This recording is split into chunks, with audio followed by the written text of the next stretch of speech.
Graça e paz, igreja. Como que você é conhecido? Existe mais de um nome com que as pessoas costumam lhe chamar? Ou um apelido, ou um adjetivo? Como você é conhecido? Os nomes que nós usamos, ou sobrenomes, ou até apelidos, que alguns carinhosamente têm, outros não, mas eles nos identificam no meio da multidão de pessoas, da multidão de homens e mulheres que somos nesse mundo. Então, os nomes, eles nos identificam. Agora, alguns estudiosos bíblicos, olhando para o Antigo e para o Novo Testamento, eles apontam que a pessoa de Jesus existem mais ou menos entre 200 títulos, expressões, nomes e adjetivos que se referem a Jesus. Isso é muito interessante. Por exemplo, Jesus é a pedra angular. Fala isso em Efésios, capítulo 2. Jesus é o primogênito da criação. Jesus é a cabeça da igreja. Jesus é o santo de Israel. Juiz que Deus escolheu para julgar. Cristo é o Rei dos reis e Senhor dos senhores. Ele é a luz do mundo, o príncipe da paz. Ele é o Filho de Deus. Ele é o Filho do homem. Ele é o Verbo de Deus. Ele é a palavra de Deus. É a palavra da vida. Fala isso em 1 João 1:1. Jesus não só falou palavras que conduzem à vida eterna, Ele é a própria palavra da vida eterna. Agora, quanto à sua posição na Trindade, Ele é o Alfa e o Ômega, Ele é o Emanuel, o Eu Sou, a resplandecente estrela da manhã, o Senhor de todos, o verdadeiro Deus. E quanto à sua obra, Ele é o autor e consumador da nossa fé. Ele é o pão da vida, Ele é o noivo que vem buscar a igreja, o Redentor, Ele é o bom pastor, Ele é o sumo sacerdote, Ele também é o Cordeiro de Deus. Ele é o único mediador entre Deus e os homens. Ele é rocha ferida que produz vida. Ele é a ressurreição e a vida. Ele é o Salvador, Ele é a videira verdadeira, Ele é o caminho, a verdade e a vida. O único caminho para Deus, a única verdade em um mundo de mentiras, a única fonte verdadeira da vida eterna. Ele incorpora estes três, o caminho, a verdade e a vida, em um sentido temporal e num sentido eterno. Todas essas expressões, nomes e títulos que eu falei são uma parte, mas existe muito mais quando a gente se refere a Jesus. Mas, meus irmãos, desde a minha juventude na igreja, quando eu comecei a caminhar com Cristo, que eu comecei a ler a palavra de Deus, uma expressão me chamava muita atenção com relação a Jesus. E a seguinte expressão: Ele é o leão da tribo de Judá. E eu ficava pensando comigo, ora, se existem outras tribos, 12 tribos, 13, porque Levi, não teve porção na terra. Mas se existem outras tribos, como Simeão, Zebulon, Isacar, Dan, Gate, Naftali, Benjamim, Manassés, Efraim, porque o leão, ele é identificado com a tribo de Judá? Por que não o leão da tribo de Simeão? Por que não o leão da tribo de Dan? Por que não o leão da tribo de Benjamim? E isso começou a tomar a minha mente como uma curiosidade bíblica. E isso me levou a buscar compreender um pouco mais quem foi esta pessoa que teve a honra de ter o seu nome apontado para o nosso grande Senhor e Salvador, Jesus. Quem foi Judá? A gente sabe que ele deu origem à tribo, que leva o seu nome, mas quem foi Judá. Quem é esse homem? E o título desse sermão é Judá, um homem transformado. E eu gostaria de fazer uma pequena ressalva aqui para os irmãos e irmãs, de que nós vamos fazer 3 leituras bíblicas, que é para nós podermos entender alguns aspectos, pelo menos 3 aspectos da pessoa de Judá. E eu vou ler a palavra de Deus na versão da linguagem de hoje. Nós estamos acostumados a lermos a Bíblia aqui na nossa igreja, a versão revista e atualizada. Então, só para que os irmãos não sintam a diferença na leitura, eu só quero explicar para os irmãos que eu vou ler essas 3 porções da palavra de Deus na linguagem de hoje, porque eu achei mais própria para explicar nesta linguagem esta questão que fala sobre Judá, essas 3 narrativas. E o primeiro texto que eu gostaria de ler para os irmãos encontra-se em Gênesis, no capítulo 33, a partir do versículo 26, e nós vamos ler até o versículo 28. Gênesis 37, do 26 ao 28. E diz assim a palavra de Deus: Disse Judá aos seus irmãos: Vamos ganhar e matarmos nosso irmão e depois escondermos a sua morte? Em vez de matarmos, vamos vendê-lo a estes ismaelitas. Afinal de contas, ele é nosso irmão, sangue. Os irmãos concordaram. Alguns negociantes midianitas por ali, irmãos de Judá, o tiraram do poço e o venderam aos ismaelitas 20 barras de prata, ou moedas de prata. E os ismaelitas levaram José para o Egito.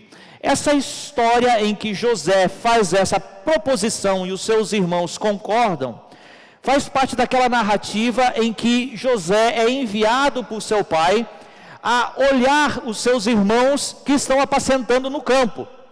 A palavra de Deus diz que os irmãos olhavam para José com ódio. Os irmãos odiavam José. E quando viam José vindo, já estavam pensando em como iriam matá-lo. A palavra de Deus é muito clara nisso. Os irmãos de José queriam matá-lo. Nesse contexto, então, quando José chega aos seus irmãos, eles prendem o seu irmão, colocam José num poço e ficam então durante aquele dia maquinando como será que eles iriam matar o seu irmão. Então Judá propõe isso: em vez de nós matá-lo, porque nós não vamos ganhar nada com isso, que tal nós vendê-lo e assim nós lucrarmos alguma coisa? Quem é Judá? Primeiro aspecto do homem Judá: ele é um grande pecador, aproveitador, cobiçoso, avarento, amoral, um homem totalmente perdido, um homem corrompido pelo pecado. Judá demonstra total falta de amor ao próximo, ao semelhante, falta de compaixão para com o seu irmão.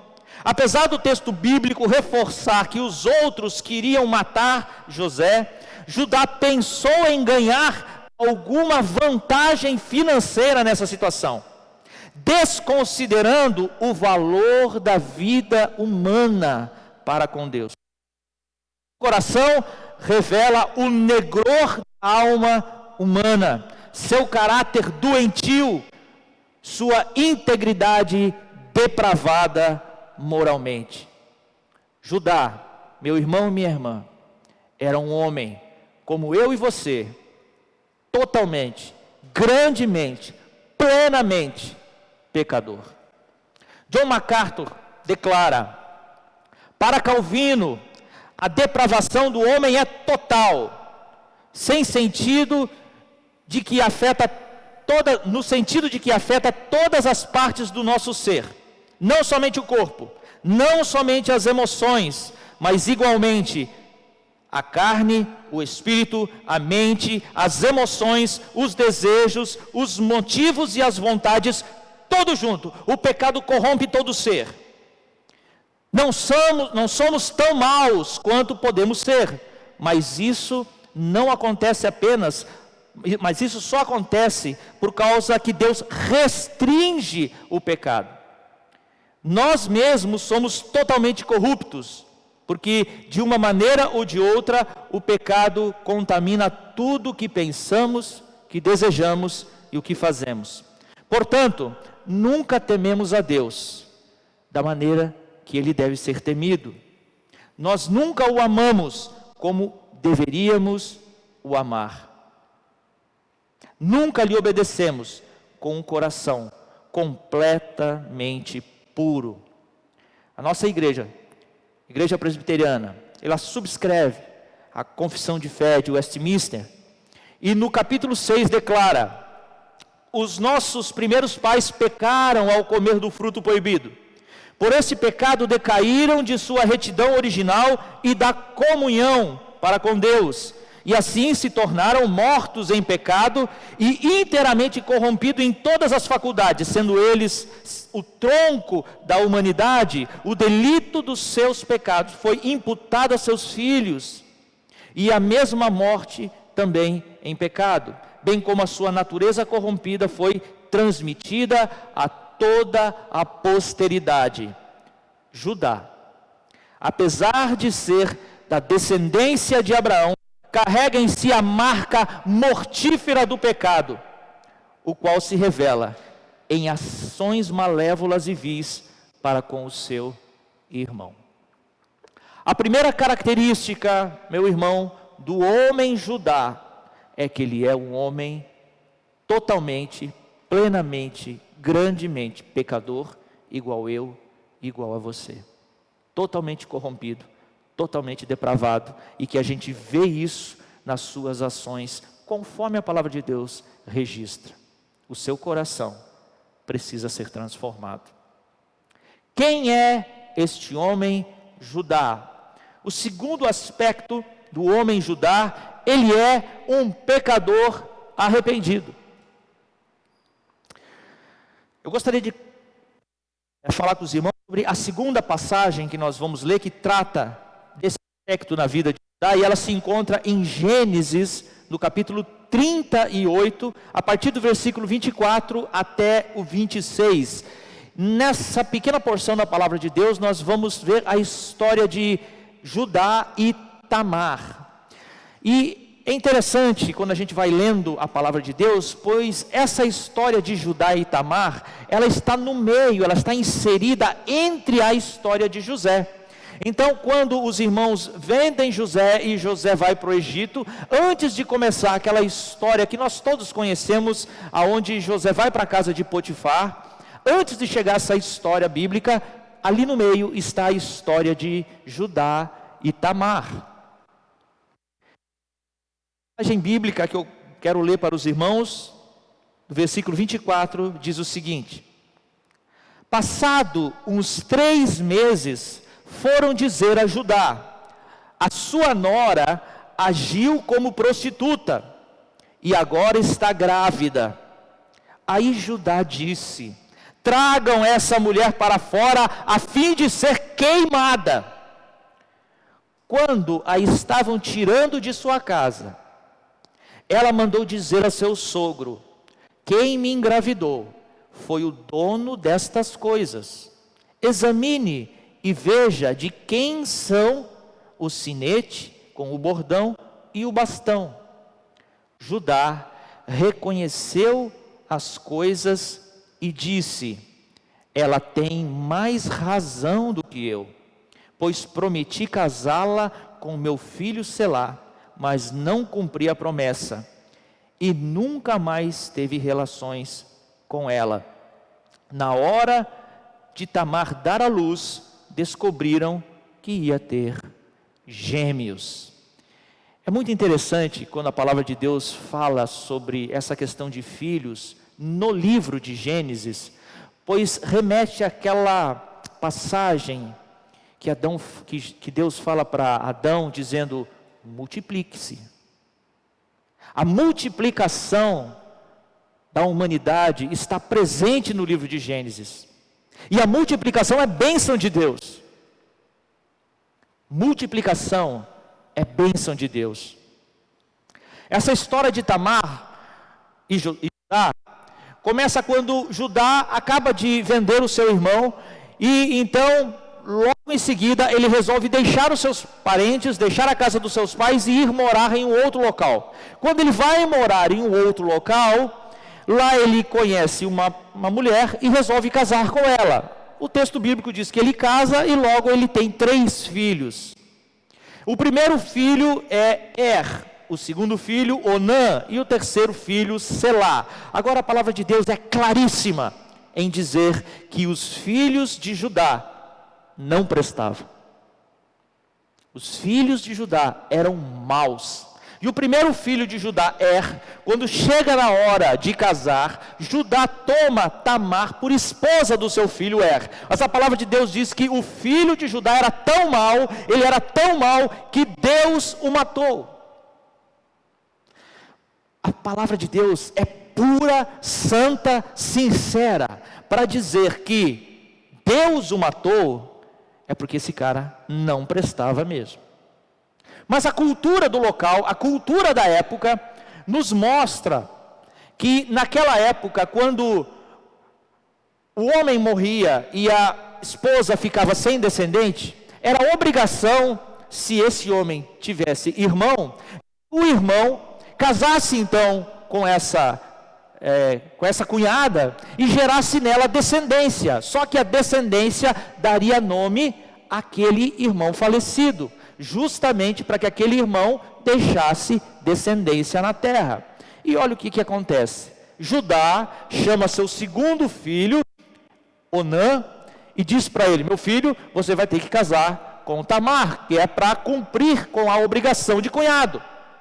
E a palavra de Deus diz que Onã se aproveitou de Tamar e não cumpria com sua obrigação. Quer dizer, usava a moça, usava a menina, mas não cumpria. Ele dava um jeito e não cumpria, e ela não ficava grávida. Isso desagradou ao Senhor, isso desagradou Deus, e a palavra de Deus fala que Deus também matou Onã. Nosso Deus é justo, é justíssimo. Os filhos de Judá não eram filhos bons. Agora Judá começa a pensar: poxa, já perdi um filho, já perdi o segundo filho, mas Selá, o terceiro filho, ainda era pequeno, não tinha idade para se casar com Tamar. Então ele fala a Tamar: vai para a casa dos seus pais, quando Selá for homem adulto, ele vai casar com você e vai cumprir os seus votos. E o que aconteceu? O que aconteceu foi que Selá virou homem e Judá não cumpriu com a palavra. Tamar ficou sabendo que Judá iria tosquear as ovelhas em um certo local. A palavra de Deus diz que Tamar tirou as suas roupas de luto e foi se encontrar então com Judá. Mas a palavra de Deus em nenhum momento deixa implícito que Tamar queria alguma coisa com Judá. Ela foi e se sentou, talvez esperando Judá passar para ter uma conversa com ele. Talvez para pedir para ele: Judá, me libere dessa sua promessa, para que eu possa arrumar um outro marido. Mas olha como era o coração de Judá. Quando Judá viu aquela mulher, ele pensou: é uma prostituta. A palavra de Deus não fala que ela era uma prostituta, mas diz que Judá falou que ela era uma prostituta, e ela não era. E então ele chega a ela e diz: quero me deitar contigo. E ela diz: o que eu vou ganhar com isso? Então Judá promete para ela: olha, vou te mandar um cabrito. Era dessa forma, eram trocas que se faziam naquela cultura. E ela topou. Mas que garantia tu vai me dar que depois você vai me mandar o que você prometeu? Não, fique aqui com esses meus pertences, que depois, quando eu mandar o seu pagamento, você me devolve. O que Tamar fez? Tamar se deitou com ele, Tamar juntou aqueles pertences e foi embora. Porque ela, na verdade, ela não queria se prostituir. Tamar não era uma prostituta. Quando Judá voltou, pediu para um amigo seu levar então o cabrito para Tamar, pensando ele que era uma prostituta. O amigo de Judá chegou àquele local, àquela circunvizinhança, perguntando: cadê a prostituta cultual que estava por aqui? E as pessoas que ali viviam disseram assim: não, aqui não tem nenhuma prostituta. Isso prova que ela não era uma prostituta e que naquele local não tinha prostituição. Então, aquele amigo de Judá diz: Judá, não tem ninguém lá, eu não encontrei ninguém. Bem, vamos deixar isso para lá, porque senão as pessoas vão rir da nossa cara, pensou Judá. Vamos deixar isso para lá. 3 meses depois, chegou uma notícia na casa de Judá: olha, Judá, a sua nora, aquela que era casada com o seu primeiro filho, apareceu grávida. Bom, os traços culturais nos dizem que Tamar pertencia agora, depois de casar com o filho de Judá, ela pertencia culturalmente à família de Judá. Judá era responsável por ela. E quando ela, então, engravida, ela atrai a confiança da família de Judá, ela atrai Judá. Isso estava na cabeça dele. Então, ele cheio de ira, com um coração cheio de raiva, com o coração cheio de zelo, ele chama ela para fora para a queimar. E não apenas ela, mas também o fruto do seu ventre. Que homem falto de misericórdia. Mas então Tamar tinha provas que o incriminavam, ou pelo menos que colocavam justiça sobre essa situação. E Judá, naquela situação, Tamar é uma mulher mais justa que ele. Por quê? Porque Tamar, ela temia a Deus mais do que Judá. E essa palavra justiça, que a gente encontra em outras traduções, traz esse sentido mesmo. Não aquele sentido da justiça de Paulo do Novo Testamento, de ser justificado em Cristo, mas a justiça de ser temente a Deus, de ter um coração temeroso diante do Senhor, de respeitar a palavra de Deus. Tamar tinha esse sentimento no seu coração, e então Judá diz: você teme mais a Deus do que eu, porque eu não consegui cumprir com a minha palavra. Agora, o que acontece quando Tamar mostra as provas que incriminam Judá? Judá então olha para ela com um coração arrependido. Arrependimento é fundamental na experiência humana. Reconhecer a maldade e a necessidade que temos de sermos redimidos, regenerados, sermos transformados, é fundamental para a caminhada cristã e também para a pregação do Evangelho, para a pregação da palavra. O ensino de Cristo no início do seu ministério era justamente a palavra de arrependimento.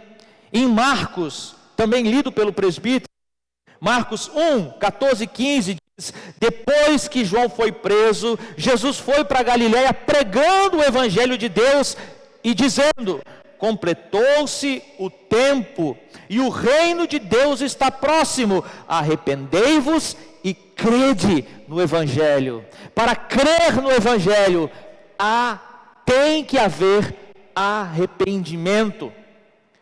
Arrependimento é fundamental na experiência cristã, na vida cristã, no nosso dia a dia, na nossa caminhada. Nós precisamos nos arrepender constantemente diante de Deus, porque somos pecadores contumazes. O pecado está diante de nós, está diante de mim, está diante de você, diariamente. A palavra de Deus tem a promessa de que o Senhor está pronto para nos perdoar, mas nós temos que pedir perdão. Nós estamos aqui numa caminhada. Nós que já encontramos o Salvador, nós já estamos salvos, mas nós não somos santos. E nessa caminhada cristã é uma caminhada de santificação. O que acontece muitas vezes, meus irmãos, é que nós confundimos as coisas. Muitos pensam que devem se esforçar para a salvação. E quando não precisa fazer força nenhuma, você precisa crer na obra do nosso Senhor Jesus Cristo. E nós somos salvos pela obra dele, não por nada do que nós possamos fazer. O que nos salva é o que Jesus fez, e não o que eu faço. Agora, a santificação é diferente. A santificação precisa ter um esforço humano, um esforço meu, junto com o Espírito Santo, nesta caminhada de santificação. Então nós não podemos confundir a santificação com a salvação. A salvação é plenamente dependente de Deus, mas a santificação depende do nosso esforço cotidiano. Por isso o arrependimento é fundamental. Comentando essa passagem que lemos de Marcos, Spurgeon diz o seguinte: nosso Senhor Jesus Cristo começou o seu ministério anunciando suas principais ordens, ungido recentemente, ele saiu do deserto como noivo sai de sua câmara.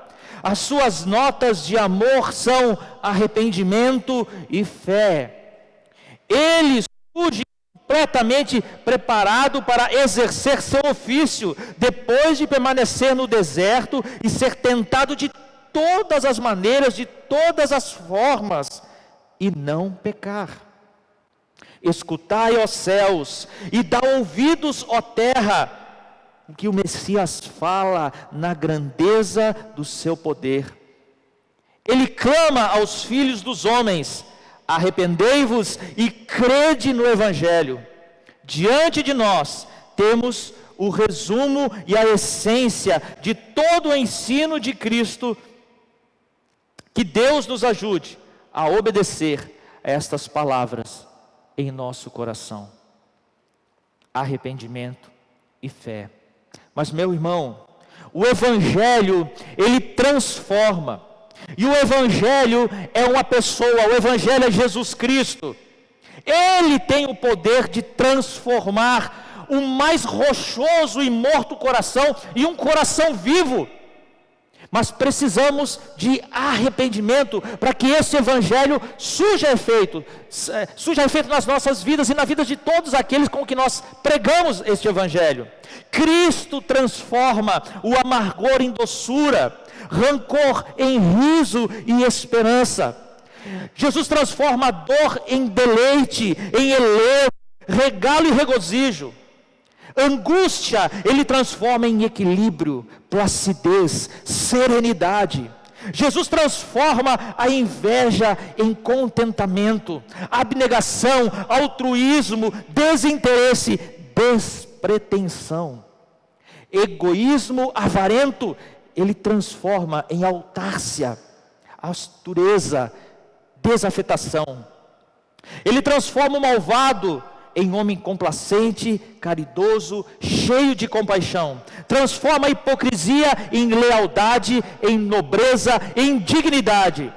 Jesus, com o seu Evangelho, transforma o individualismo e autocentrismo em sacrifício abnegado de amor ao próximo. Quem é Judá? Vimos que Judá é um pecador.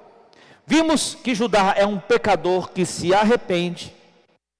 Mas eu quero mostrar para você, meu irmão, que Judá é um homem que foi transformado.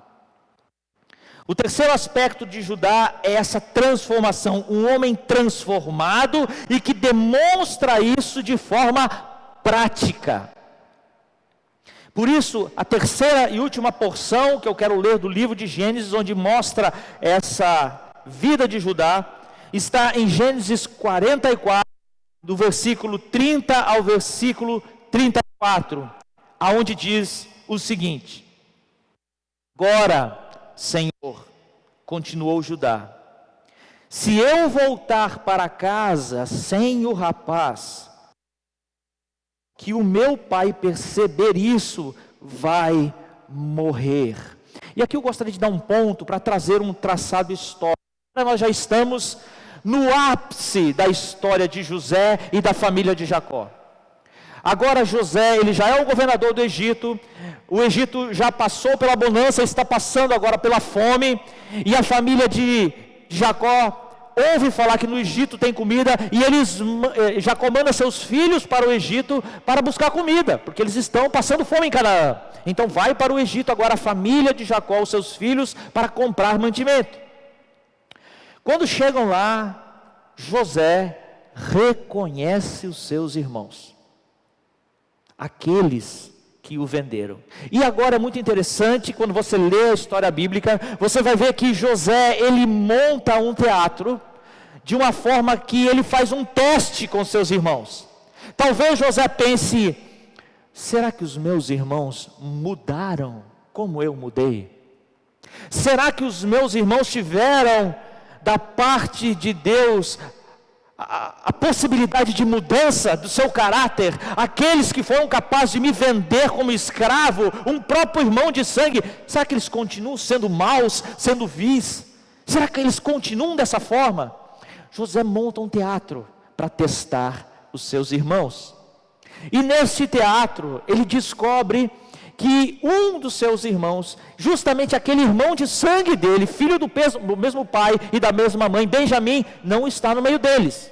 Então ele monta uma cena em que ele faz com que os irmãos voltem para Canaã, mas só podem voltar ao Egito se Benjamim vier com eles. E eles deixam preso, José deixa preso um dos irmãos ali. Eles vão ter que voltar, uma hora ou outra eles vão ter que voltar. A família de Jacó retorna então para Canaã, levando os alimentos. Descobrem que no meio do saco, os egípcios não pegaram o dinheiro voltou, eles não gastaram nada, ficam todo mundo com medo, apavorado. É uma mistura de sentimentos muito grande nessa passagem. Só que a comida acaba, você tem que comer todo dia, e a comida acabou. E agora então, eles precisam retornar ao Egito para buscar mais comida. Mas agora temos um problema, porque aquele governador do Egito disse que só receberia essa família novamente se Benjamim fosse com eles.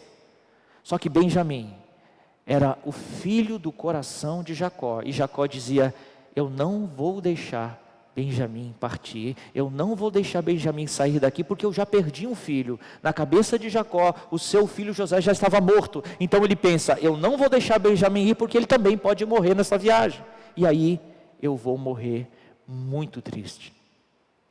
Mas não tem jeito, a fome aperta.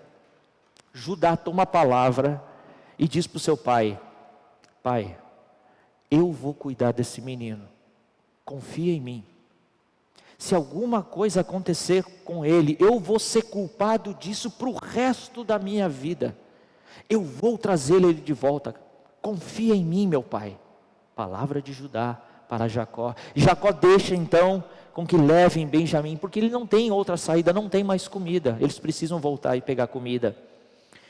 Quando chegam novamente lá no Egito, agora trazendo Benjamim, eles são surpreendidos com um grande banquete. José arma um grande banquete para essa família, e eles ali se alegram, eles comem junto. Eles não entendem porque estão tratando eles tão bem.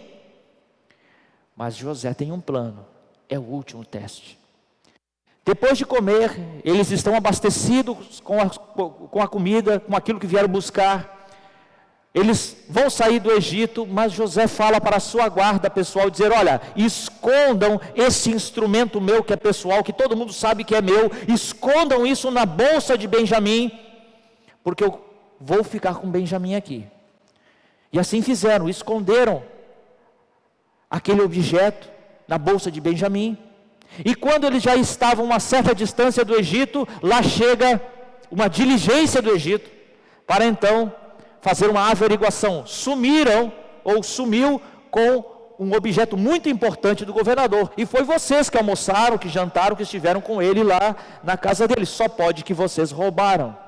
Então o coração daqueles homens entra em desespero, um grande desespero toma conta deles. Mas como? Nós não somos disso, nós não fizemos isso.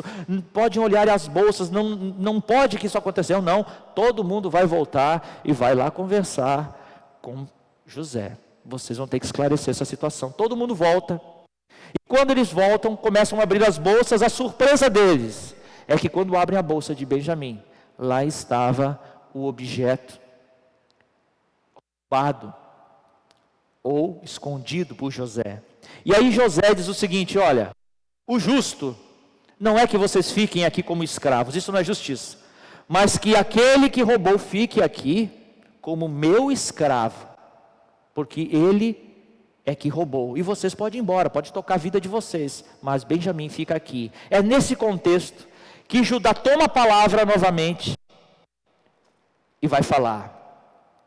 A vida dele, do pai, está ligada à vida do rapaz. A vida de José está ligada à vida de Benjamim. E nós seríamos culpados de matar de tristeza o nosso pai que já está velho se Benjamim não voltar.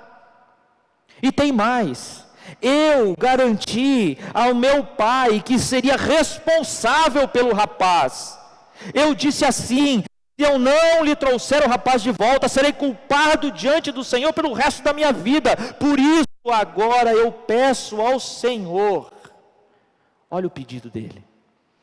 Eu peço ao Senhor que me deixe ficar aqui como escravo em lugar do rapaz, e permita que ele volte com os seus irmãos. Judá, que lá no começo da história teve a capacidade de dizer: vamos vender José como escravo, agora, passando por uma situação muito difícil, ele olha para o governador, que ele não sabe que é seu irmão José ainda, mas ele olha para o governador do Egito e diz: deixe o meu irmão ir embora e eu vou ficar no lugar dele como escravo. Permita que ele volte aos seus irmãos. Como posso eu voltar para a casa de meu pai sem o rapaz? Eu não quero ver essa desgraça cair sobre o meu pai. Judá aprendeu o valor da vida. Judá aprendeu a amargura que é fazer um pai sofrer. Judá suportaria trazer mais sofrimento para a sua família.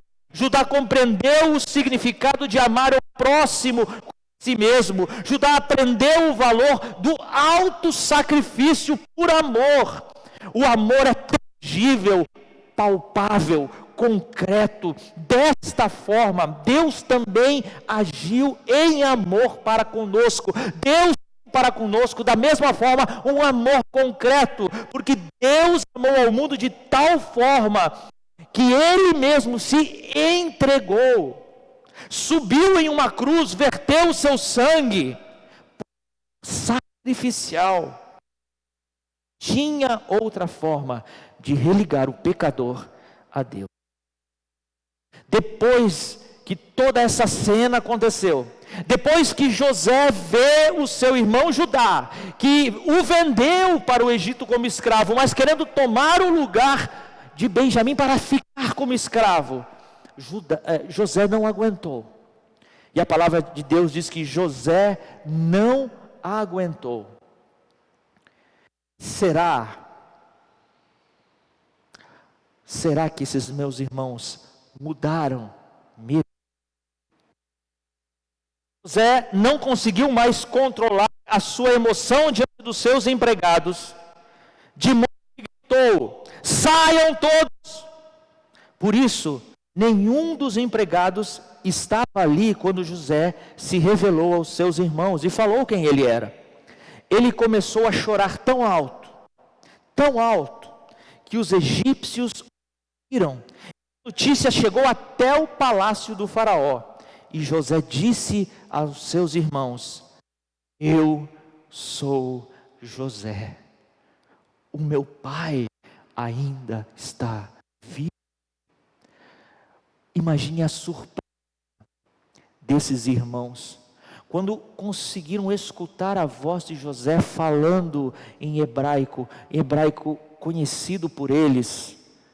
Poxa, mas ele não era o faraó, como que ele consegue falar essa língua? Ele fala a nossa língua, ele fala o nosso dialeto. O que é isso? O que está acontecendo? Eu sou José, o irmão que vocês venderam do Egito. Cheguem mais perto de José. Cheguem mais perto, por favor. E ele continuou: eu sou o seu irmão José. Judá aprendeu o valor do sacrifício. Ele, Judá, é um pecador. Ele, Judá, é um pecador arrependido. Ele, Judá, aprendeu que para amar a Deus acima de tudo, devemos também amar-nos uns aos outros com amor sacrificial. Meu irmão, nós temos a oportunidade de nos amarmos como igreja, de sentirmos na pele esse amor sacrificial um pelos outros, que nós possamos como igreja nos amar, nos entregar uns pelos outros. E aí eu pergunto, meus irmãos, você tem chorado pelo teu irmão? Você tem chorado pela tua irmã? A palavra de Deus fala em Romanos que nós devemos chorar com os que choram e se alegrar com os que se alegram. E talvez chorar com os que choram seja mais fácil, porque o nosso coração, ele se comove quando algum irmão passa por dificuldades, principalmente na área de saúde. O nosso coração, ele se comove. Mas você tem se alegrado pelas vitórias na vida do teu irmão? O seu irmão passou naquele concurso que você está 3 anos tentando passar. Ele passou, você não. Você consegue se alegrar por ele? Você consegue se alegrar por seu irmão que comprou aquele apartamento que você está há 25 anos tentando comprar e não consegue, mas ele conseguiu? Você está alegre com o seu irmão? Com o emprego que ele conseguiu e você não conseguiu? Com a casa que ele comprou e você não conseguiu comprar? Precisamos exercitar, meus irmãos. Precisamos exercitar o amor na alegria e na dor, e aprendermos o amor sacrificial pelos irmãos. Nossa vida cristã precisa refletir uma mudança completa, onde o arrependimento constantemente esteja em nossa realidade cotidiana, onde o amor ao Pai e aos irmãos mova as nossas ações diárias de forma sacrificial. O doar-se a favor do outro deve ser a normalidade em nossa comunhão. Que Deus abençoe a sua vida, que Deus te instrua pela glória do seu nome. Amém.